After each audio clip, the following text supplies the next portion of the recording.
l'unité principale de l'Ukraine, les opérations spéciales fantômes, réunit certains des combattants les plus efficaces au monde. Ils ont mené d'innombrables frappes réussies tout au long de la guerre jusqu'à présent, faisant la une des journaux à de nombreuses reprises, après avoir anéanti les radars russes, les avions et d'autres équipements grâce à leurs drones tactiques de haute précision. Cette force irrésistible a lancé une nouvelle frappe brutale, brisant le bouclier russe en Crimée et exposant de vastes zones à d'autres attaques. Le 26 octobre, la direction principale du renseignement du ministère de la Défense de l'Ukraine, également connue sous le nom de Direction principale du renseignement du ministère de la Défense de l'Ukraine, a annoncé la dernière frappe du fantôme, qui a visé 3 systèmes radars russes différents, positionnés sur la péninsule de Crimée. Le message télégramme du Direction principale du renseignement du ministère de la Défense de l'Ukraine a détaillé l'attaque et son impact. Les fantômes du Direction principale du renseignement du ministère de la Défense de l'Ukraine sont à la chasse. 3 radars et une embarcation de débarquement des moscovites ont été touchés en Crimée, esquivant habilement les missiles de la défense aérienne ennemie. Les drones de l'unité spéciale du Direction principale du renseignement du ministère de la Défense de l'Ukraine du ministère de la Défense de l'Ukraine. Les fantômes ont continué à détruire les équipements radars précieux des occupants sur la péninsule de Crimée.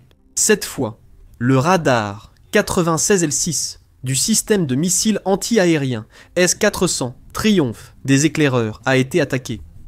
Radar PDX-8 Radar Terek 55 86U NEBOU. Chaland de débarquement BK-16. Comme souvent, le Direction principale du renseignement du ministère de la Défense de l'Ukraine a également mis en ligne une vidéo de l'assaut aérien. Les images, prises par les drones, montrent chacun d'eux se déplaçant rapidement et esquivant à plusieurs reprises les missiles de la défense aérienne, avant de se concentrer et de déchaîner la destruction sur leurs cibles. Le rapport du Direction principale du renseignement du ministère de la Défense de l'Ukraine ne donne pas plus de détails sur le fait que les 4 cibles aient été entièrement détruites ou simplement endommagées, mais dans tous les cas, c'est un grand succès. Même partiellement endommagés, les radars nécessiteront du temps, de l'argent et des ressources pour redevenir pleinement opérationnels. Et il ne s'agit pas de systèmes radars rudimentaires, ils comptent parmi les meilleures technologies de la Russie.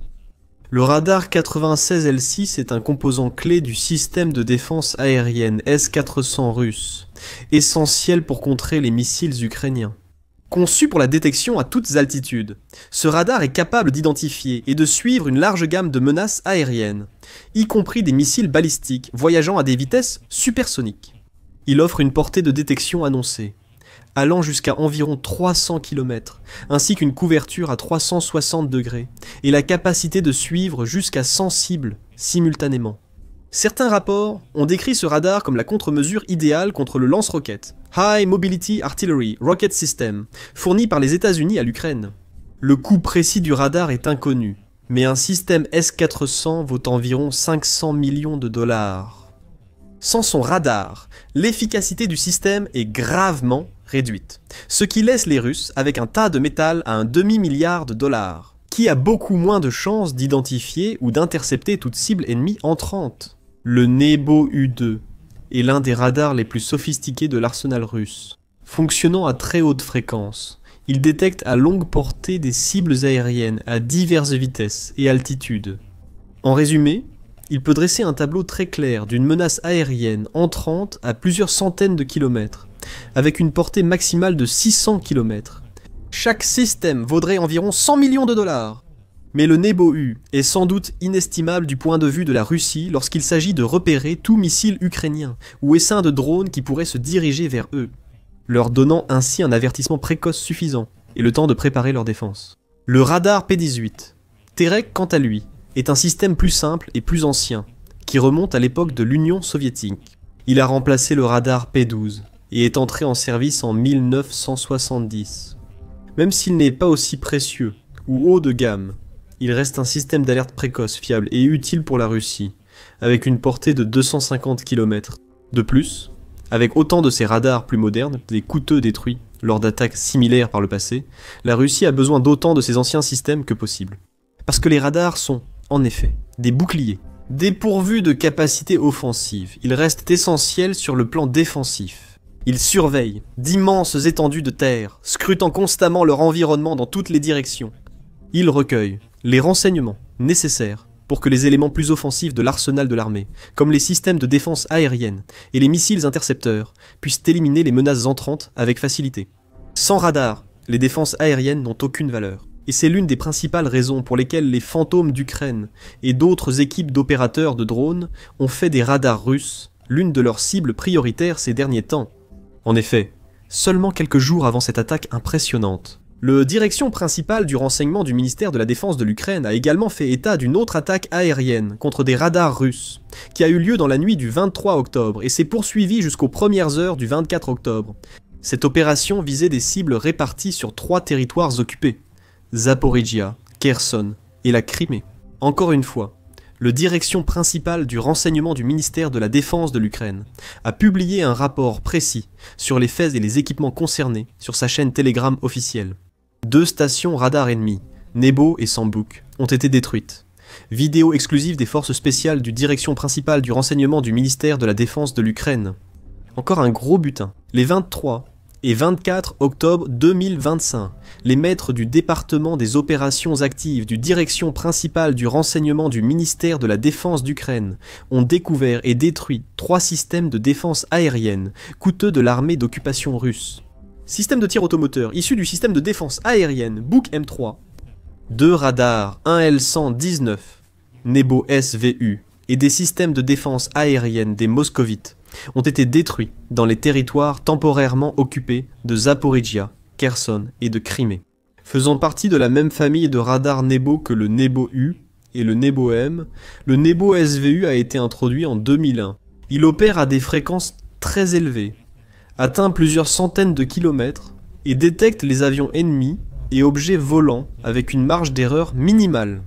Il peut être associé au système de défense aérienne S-300 et S-400, fournissant les renseignements nécessaires à une identification et acquisition de cibles efficaces.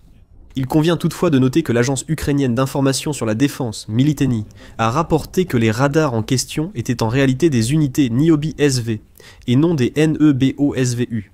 Le Niobi SV est un système radar à 3 coordonnées qui a été introduit dans les unités de défense aérienne russes en 2016. Il détecte et identifie des objets aérodynamiques et balistiques avec une portée jusqu'à 500 km et la capacité de repérer des menaces à 65 km d'altitude. Dans tous les cas, qu'il s'agisse de radars NEBO SVU ou Niobi SV, les deux sont précieux et essentiels.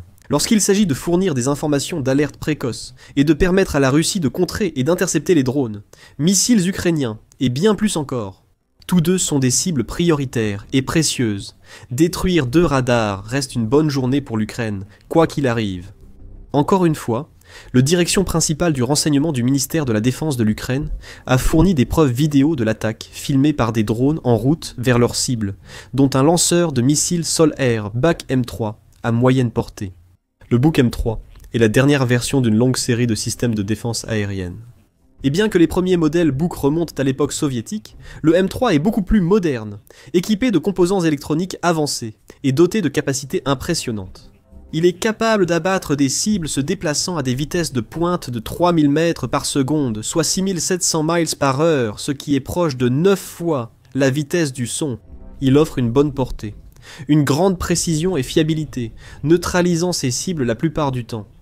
De plus, il est très mobile et peut cibler les menaces aériennes, terrestres et maritimes. Chaque système vaudrait près de 45 millions de dollars.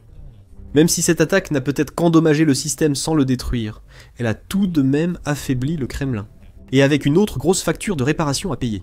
Quelques jours plus tôt, l'Ukraine célébrait une autre frappe réussie contre un système radar russe également situé en Crimée. Le 20 octobre, le direction principal du renseignement du ministère de la Défense de l'Ukraine a annoncé la destruction d'un radar russe, Voldai, qui était stationné sur l'aérodrome de Zankoï, dans la partie nord de la péninsule de Crimée.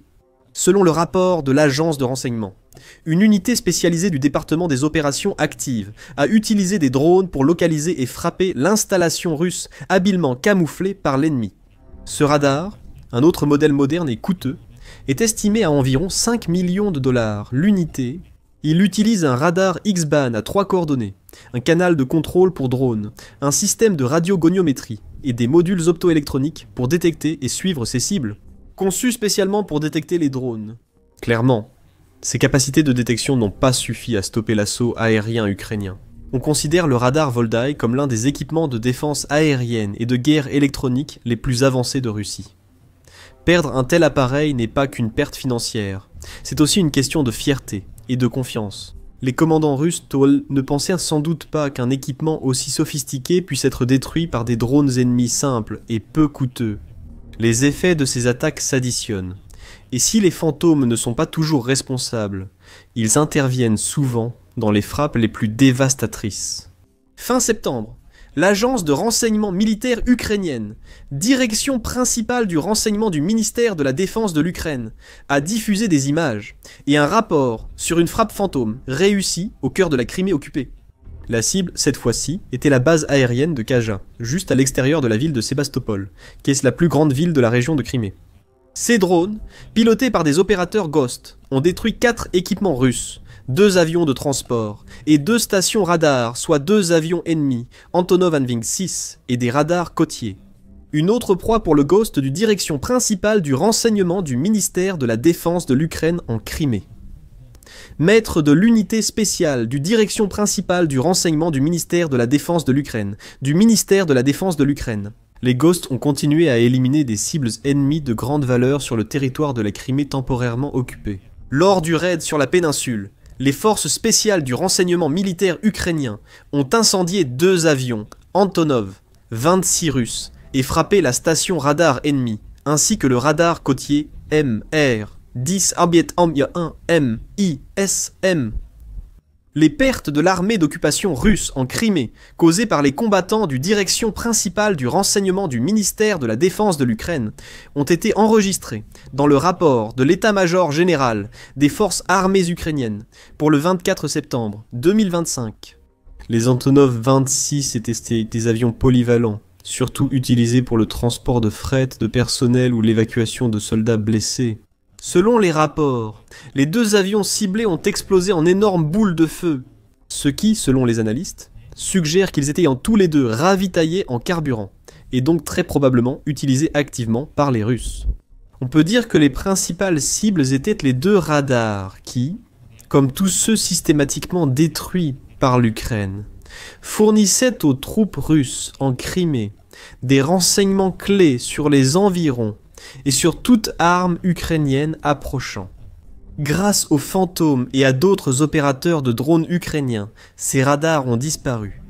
Il en va de même pour de nombreux autres radars dans tous les territoires occupés, mais surtout en Crimée. Le 30 septembre, un autre radar de cette région a été effacé de la carte. Le commandement des forces spéciales d'Ukraine a publié un post sur Facebook expliquant les faits.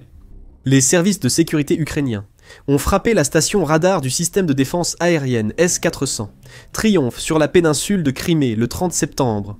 Des unités des forces spéciales ont frappé la station radar du système de missiles anti-aériens russe S-400 Triomphe.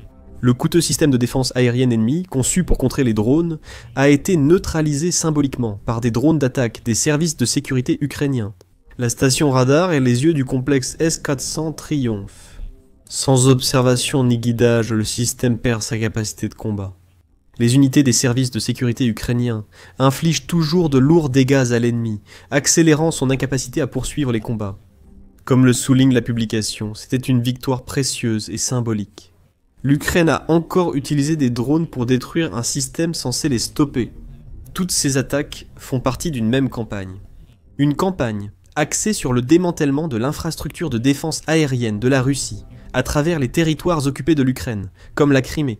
Chaque fois que Kiev détruit un radar ou un système de lancement de missiles, cela brise les boucliers de la Russie et affaiblit ses défenses globales. Cela complique la protection du territoire conquis par le Kremlin, tout en ouvrant des corridors pour de futures attaques. C'est pourquoi l'Ukraine s'est toujours focalisée sur les radars NEBO et les systèmes de défense aérienne S-400. C'est une tactique remarquablement efficace qui crée de plus en plus d'opportunités positives pour l'Ukraine à l'avenir, tout en laissant à la Russie une quantité toujours croissante de problèmes à résoudre. Tout d'abord, comme déjà dit, ces radars et systèmes de défense aérienne sont loin d'être bon marché. Certains valent plusieurs dizaines de millions de dollars ou plus. Et bien que certains puissent éventuellement être réparés, d'autres sont complètement détruits lorsque les drones explosifs ukrainiens percutent leurs composants essentiels. La Russie doit réparer ou remplacer pour des centaines de millions de dollars de matériel coûteux.